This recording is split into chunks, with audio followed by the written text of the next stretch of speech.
said, Ye are gods, and all of you are children of the Most High. But ye shall die like men and fall like one of the princes. Arise, O God, judge the earth, for thou shalt inherit all nations.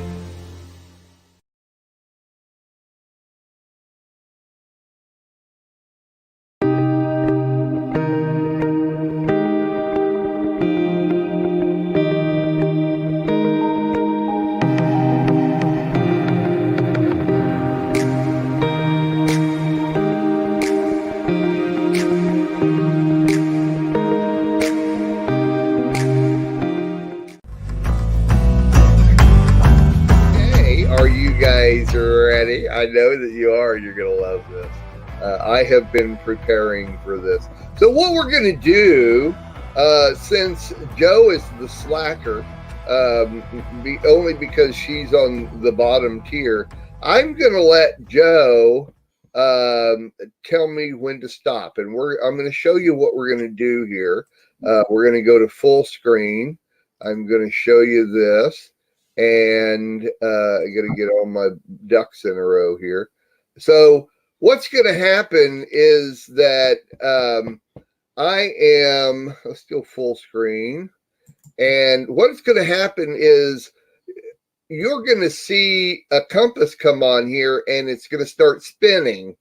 What you're going to do is tell me to stop. And when I stop, whatever place like north, northeast, southwest, wherever it stops, we're going to go to that list. So there's actually 8 lists, one for every different place that you can go, and we'll do it from there. So here we go. Let me make sure I got this ready. I lost it. Okay, so Joe, say stop when you want to say stop. Wait till the compass comes up. This is the first time I'm doing it, so. Stop. Southeast. All right. Hey, so, maybe that's where I move. What's that? Maybe that's where I'm going to move to. The southeast. Okay, here's southeast, and here's the 4 categories we can talk about. Manly men. I don't have all the answers yet. FOMO, which means fear of missing out, or the answer is easy if you take it logically. Which one of those 4 would you like to talk about? Oops, I don't have, I lost it. Sorry. I don't have all the answers yet. I don't have all the answers yet. All right. So, that's my motto. Okay, so that's the subject we're going to talk about today. And so each one of us can give our own little depiction of, if I say, of course, all of us, none of us have all the answers yet. So let me start off with, since you picked the topic, and I'll start off the discussion here with, there are times when I want to be the dominant person with everything. And it seems as though I have the answers to everything, but I know that I don't.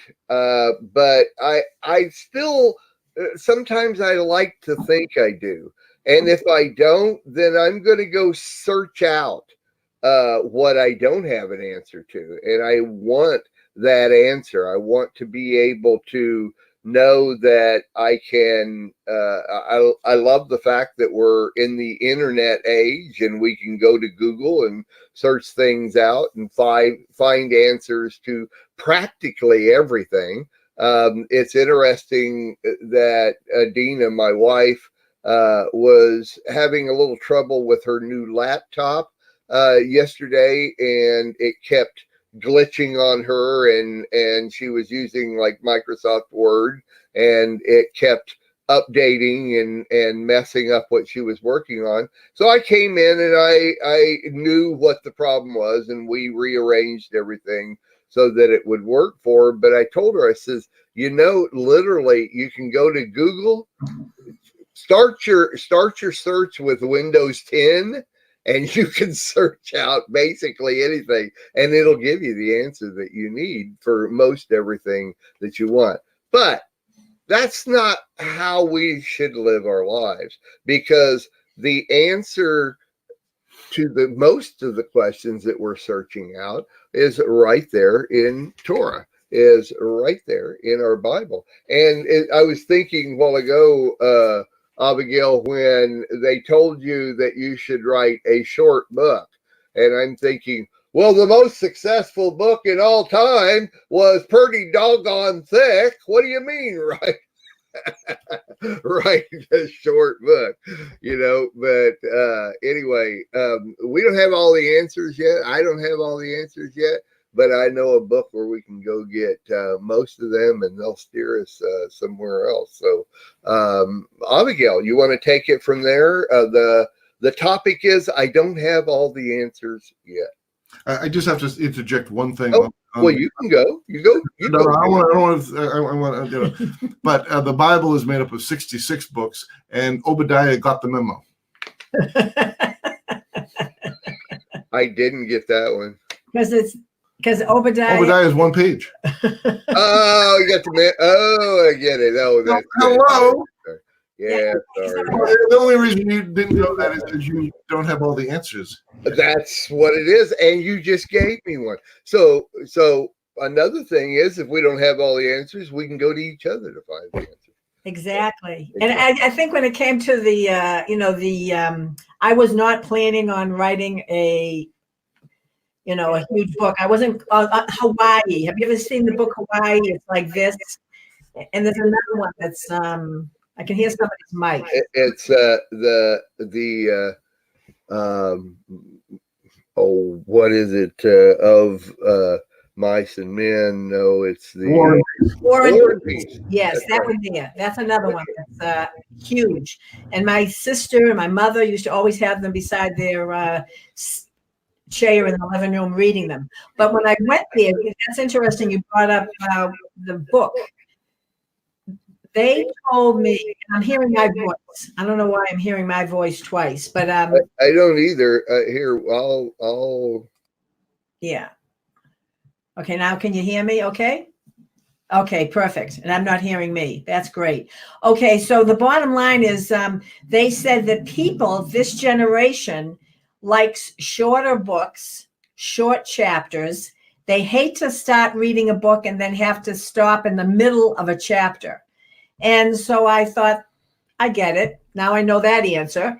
And then they also said people don't like to read the third person, especially when it's about somebody. They want to hear your voice in the book. So I was just trying to do it. It was almost like a protective way of writing it third person, but I'm glad I didn't have all the answers, because when I started writing the book, how therapeutic it was when I started writing it first person in it. But that's another story for another day. But it's interesting about that question, because, that always surfaces when I'm praying for other people. I don't have all the answers concerning the situation of that individual unless I really know them. And even if I really know them, only they know their hearts, really. They know their thoughts, they know their actions. We know people on a pretty surface level. So I always get that first question. I don't have all the answers as to why this individual is in need of prayer, other than we have the diagnosis and the symptoms. And this is where faith comes in. And I love it because I don't have all the answers, I have to go to the one that does have all the answers, that knows that individual from Aleph to Tav.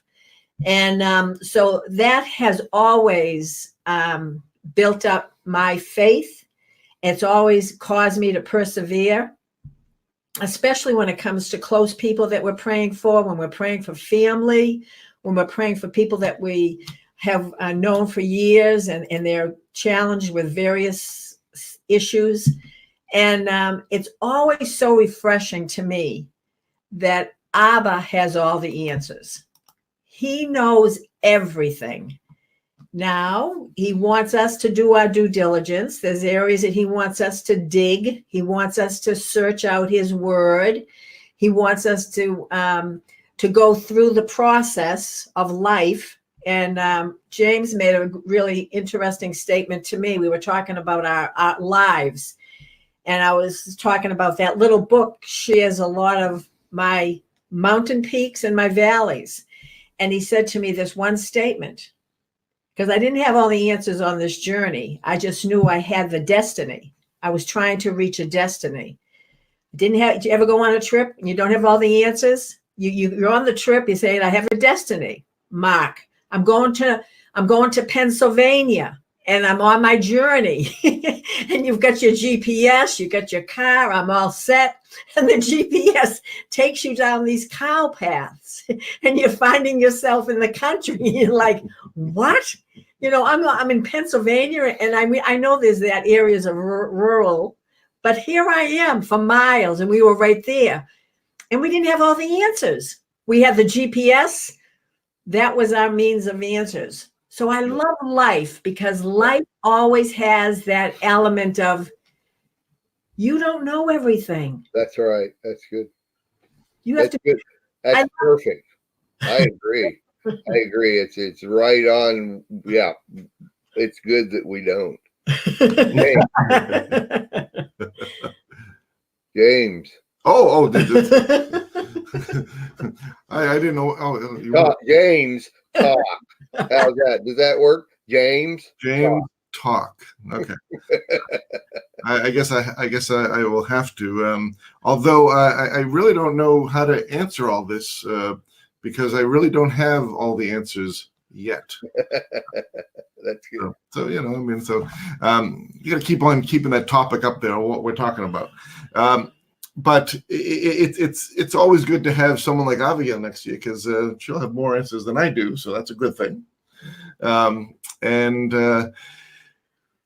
isn't it kind of fun to kind of walk that way in a sense, because we don't know it all. Nobody has the corner market on it. That's why I kind of laugh a little bit when I see all these arguments in the Messianic community and all these people taking their positions but nobody has the corner of the market on this. The corner of the market on this.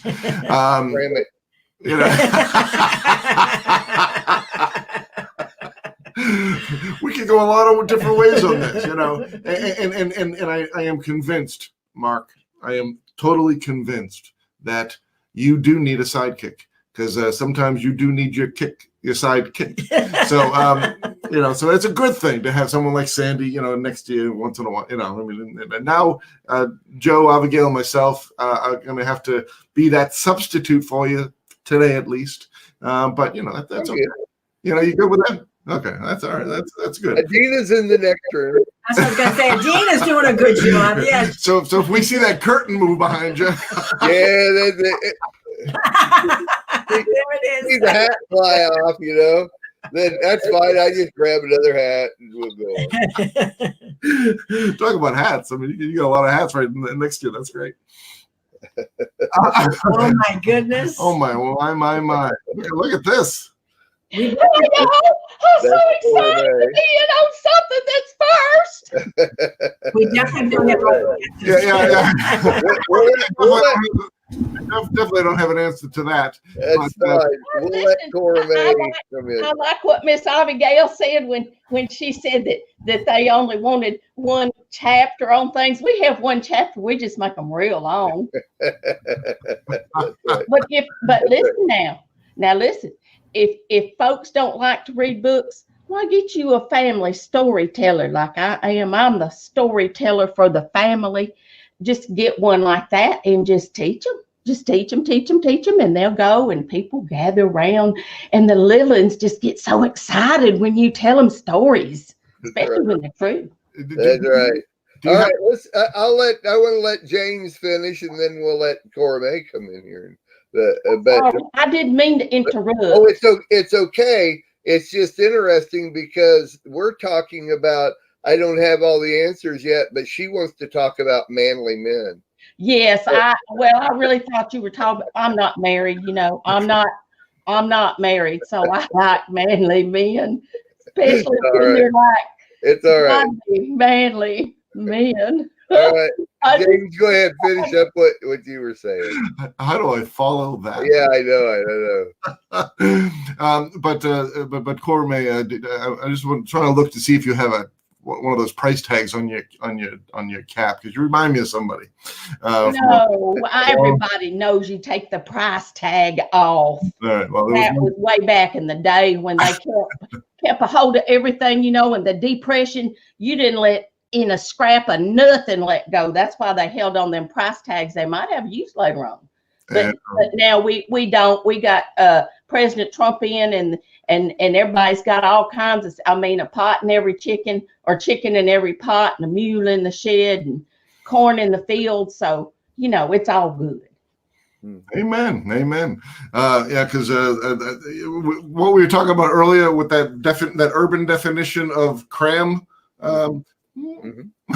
Wait. I missed that. It's all right. It's all right. I know. You don't need to know. We'll explain that later.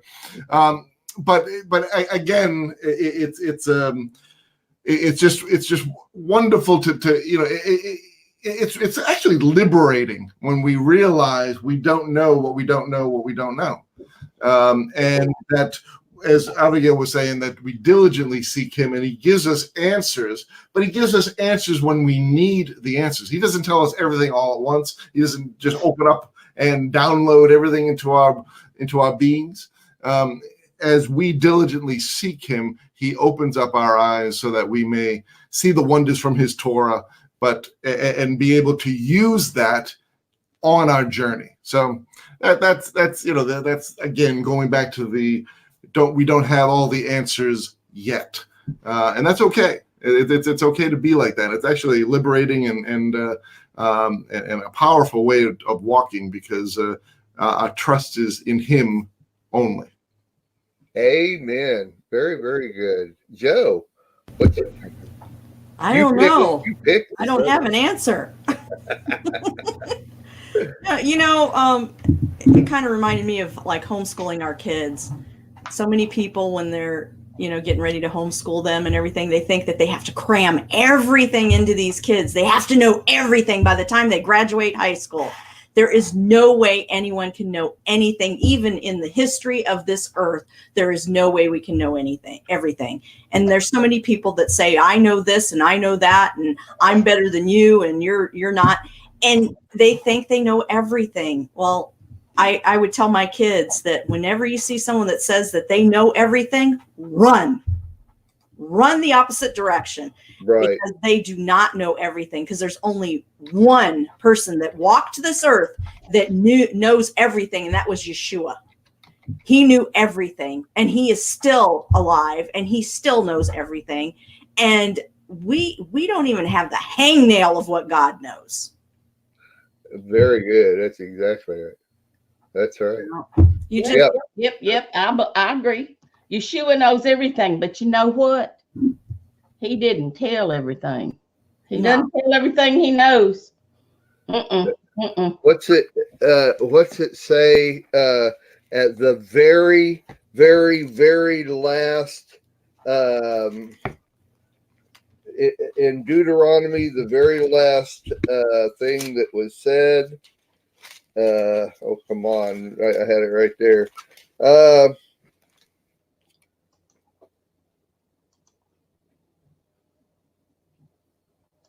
Well, that's about Moshe. What am I thinking? Is it at the end of Revelation that says none of the books, nothing can contain, no books can contain all that Yeshua wrote or something? What was that? It's in John. It's in John. The very last thing in John? At the last chapter, I believe. I knew it was the very last, like the very last paragraph in, Brian here in the chat room wanting to do a Bible study, and let's get. We're trying to get there. Okay, so let's see. But the very last paragraph in John. But there are also many other things Yeshua did, and if they were all to be recorded, I don't think the whole world could contain the books that would have to be written. Cora May, you are 100% on that. But you know, the thing that's interesting about that too is in the scriptures, it doesn't tell about how David was born. It doesn't tell David's childhood. It just tells the significant things that needs to be taught to us about that specific person. Just like Avraham, Isaac, Yaakov, we don't know every single moment of their life. If we did, the book would be so big that it wouldn't even be able to fit on this earth. And the Lord gave us the details that we need. So go ahead, Cormac. Any good storyteller knows they only tell the important parts. That's right. Is that right, Abigail, in your book? That's in my book. Yeah, you've got that right. It's significant parts. And you know, it's interesting because it's interesting you're bringing that up because, you know, Adam lived after he was booted out of the garden. He lived a long time. And what's interesting about that, I started thinking about that he spoke to many of the patriarchs. He had, imagine they all sat around in the tent and had conversation with one another. I believe he talked to Abraham. I believe Noah may even did Noah have an audience with Adam? This is all again rabbinic teaching. Right. But just think about it, because if they were all in a vicinity, and I know if we all lived in the same neighborhood, and there was nothing else going on. I mean, we didn't have any internet. We didn't have anything other than each other. We'd be visiting each other's tents and talking to each other. And some things, there'd be someone there that would say, I'm a scribe and I'm going to start taking down some information. Now that scribe would take down what was pertinent to them. There may be some things that were left out that was spoken. So I just think, you know, when it comes to the word, we do get important aspects in the Bible, without a doubt. But I often think, I'm saying, were there some things that were spoken that weren't written that may have been significant? I mean, I've had some wonderful conversations with every single one of you. We've had very nice conversations, and they haven't been on the air. They've just been with one-to-one. We don't want everybody to know what we talk about. We're not going to put them all on. But that's my point. That's my exact point. But some of them, even the ones that weren't on the air, I think there was a lot of wisdom and a lot of things that was said. I remember one time, Mark, that we talked at Sukkot, and there was a whole bunch of people gathered around. I'm not even sure whose area that was, but you're the one that rallied everybody together. You started introducing James, all these people. Yeah. And I'm like, oh my goodness, I've heard of you. And then they'd say, well, yeah, I've heard of you. And we started sharing common denominators.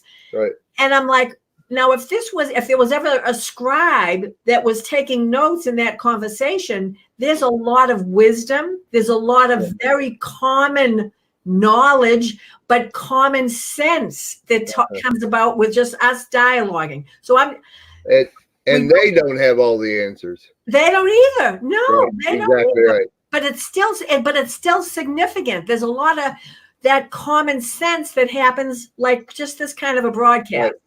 Right, I like common sense. I love it. I love that input. Isn't it great how you can just come up with any topic and it will expand into anything, and you can bring it back to the Lord. You can get people saved with any topic, even hermetically sealed. You know, you could take the topic of being hermetically sealed and you could go with it. So But is that a politically correct statement? No, it's not, and it doesn't have to. Hermetically sealed? No, it doesn't have anything. Whatever the word is. Yeah, I know. Why are you talking about Herman? Herman. And I that's think what Miss Abigail is talking about is the family storytellers. They had family storytellers from Adam on up, and they was the one that passed it down. And then finally, you know, when they learned how to make them little squiggly letters and stuff, that's when Moses wrote it all down for us. But even if it's not written down, we still got the storytellers that tell the story. See, I still have a job.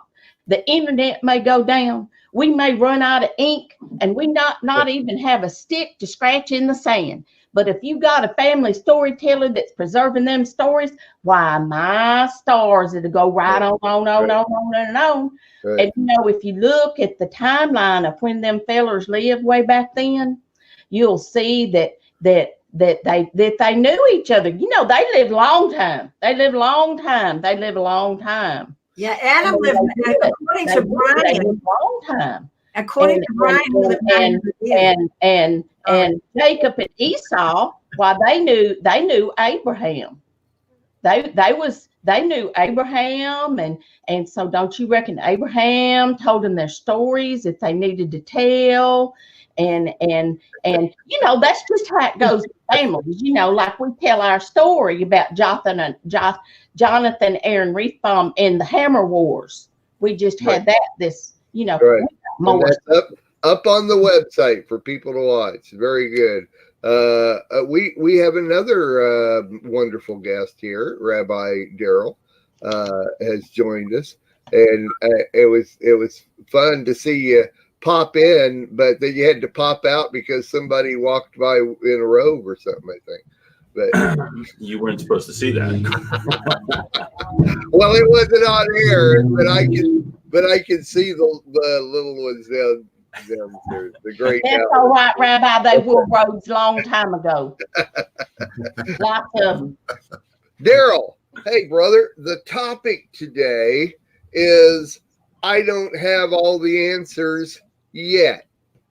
Now, we have every one of us have given our little spiel on we don't have the answers, but what about I don't have all the answers yet? There is a yet on the end of that statement, and I wondered if anybody would catch that or not, because we've all talked about, you know, not having the answers. The Lord has the answers and that type of thing.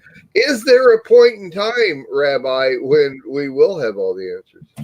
Well, I got it yesterday, so I don't know what the rest of you are waiting for. All right, Daryl, it's been real nice having you on the show, brother. And just remember, the answer is 42. Listen, come back when you can't stay so long. Yeah. So what do you think, brother? I don't think we'll ever have all the answers. I think one of the reasons why we get to live with God for eternity is because it's going to take us that long to figure him out. And even though we're going to be in perfection in eternity, we'll have 100% use of our brain, where it's about 10% right now. A lot of people, a lot less than that. But still, we were created as finite beings, as limited beings. And there will always be something new about God that he will reveal to us and we'll have a chance to explore. So that's what's going to keep heaven so interesting. Amen. That is 100% right. I appreciate that. All right. Well, this has been a great discussion, and I love it's my concept, but I love the concept of it, and I hope everybody else likes it too. As every week we'll come up with another subject, and if we get Corey back here sometime, I'm sure. Oh, by the way, let me just show Daryl this real quick because he's going to love this. Daryl, I'm going to show you the list that we were picking from. Okay, there's 4 different topics, and we were picking. I want you to look at the top one on the list. Okay. Okay. That little short one at the top. That's Well, I just can't wait. Let me tell you now. There was 8 separate different lists, so there's no way I could manipulate, what we were going to talk about, and we had to spin the compass to find out, which list we were going to go to. Right. And so there's no way, and it just happened to pop up with Southeast, which the top one was Manly Men. Now, so this is a shameless plug for Daryl's video series on the spirit of Jezebel. I think it was the 3rd one that he taught on, and it's not the title to it, but it is called, I parenthetically call it Manly Men, because he does talk about manly men through the whole teaching. It was about the Ahab spirit. Is it? Yeah. Okay. Right. Well, it is by far one of the best teachings I have ever heard in all my years of serving God. And I highly suggest everybody, men and women, to watch this teaching, especially men. Even if you consider yourself a man of God, this is an amazing teaching, and it can be found. As a matter of fact, let me just, I can do this now, so I'm going to do this. And what we've got is, we've got that up, but I should have had this ready, shouldn't I? Oh, it would have been so nice. Anyway, it's coming up over there. Did you throw Jezebel out the window? Anyway, go to the Throw website. her out that open window. Don't get ahead of us, Sherry. We're getting to that. I'm going to cover I know that. you got to be thrown out that. That's what we do. I mean, we find a Jezebel in our family. Ain't gonna fly. Well, his teachings are absolutely amazing. His whole series here is very, very good, and I would like everybody to go. Now we're going to do it.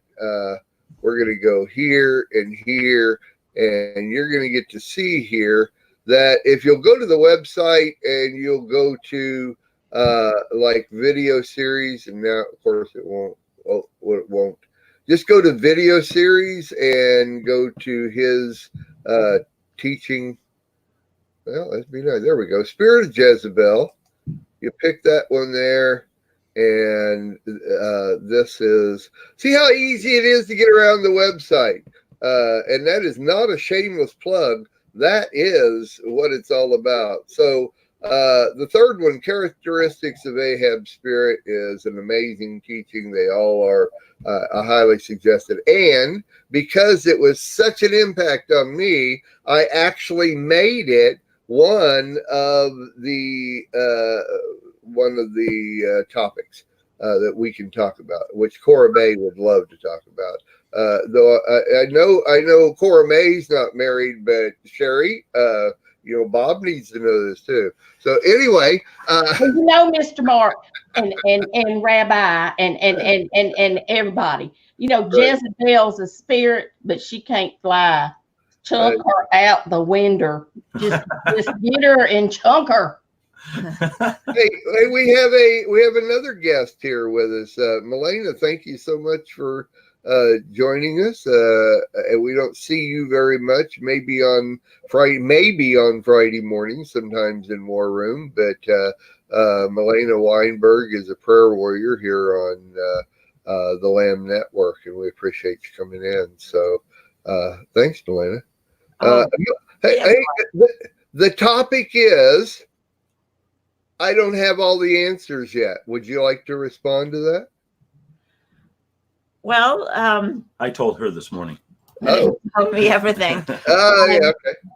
Well, it is funny because the reason I kind of came in late this morning, because I was up last night talking with a bunch of people here in Niagara Falls, and what we realized is that God puts his children together so we can all put the pieces together. We need one another to get a fuller understanding of who he is and what he wants us to do.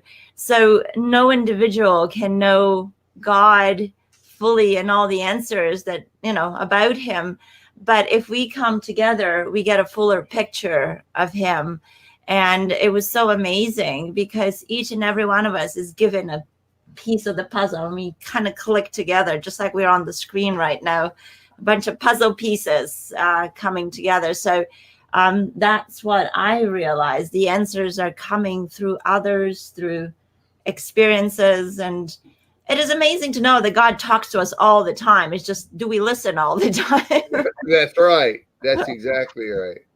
Exactly right. Well, very good. Very good. I appreciate it. Okay. Well, we've got about 15 minutes left in the show. So, this has been an amazing. What's the goat that I'm supposed to know about? The goat. What's the goat that I'm supposed to know about? The goat. I am sad to report that somebody got my goat, Mr. Mark. Oh, is that right? Yes, that's Okay. right. Somebody went to the Walmart parking lot and bought that goat. They got my goat. Okay. Well, I'm sorry, but I can't go get it back for you. I know, but you know what? I would. I just look at it this way. Another one will come along sometime. Yeah, that's right. Unless maybe James and Daryl want to join up with me, and we can go see if we can find the person and get the goat get back for her. I don't know. Well, actually, I can help out there because the goat here is in New England, is in Boston. He happens, he happens to have 2 legs, 2 arms, and he throws a pretty mean football. And his name is Tom Brady, and they call him the GOAT. Well, the greatest of all time, right? Now, this is a 4-legged one, and it gives milk. I don't think Tom Brady. He just chunks that ball real good. He's a good chunker. He chunks that ball. Yeah, we're from Boston. There's not too many goats. All right. We are richly blessed to bring you what we believe is the fullest, most diverse, yet up-to-date progressive teachings, discussion, and prayer programming you can find anywhere on this planet. Be sure to take the tour of the MessianicLambRadio.com website. I'm Susan Hoogie, thanking you for joining us on the Messianic Lamb Video Network.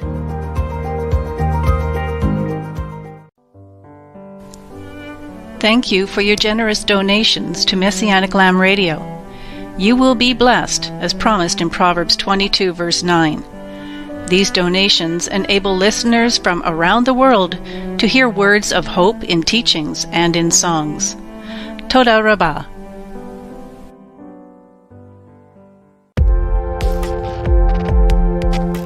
What does it mean to you to live life Torah style? Wow, it makes sense. The dots are connected now when I read scripture, and putting it into action. See, there's one thing different about a Hebraic mindset. A Greek mindset, we like to think and talk about stuff, but the Hebraic mindset is hear and do. Hear and do. Action is always with it. If you love me, you'll keep my commandments. So to me, it's being obedient to him. Not for salvation, but out of gratitude, and because he said, this is the way I want you to walk. Be holy, for I am holy. It's not going to look like the world, and people are going to think you're weird. So be it. I don't care. I'm going to follow my Mashiach, Yeshua, my God, the God of Israel, the God of Abraham, Isaac, and Jacob.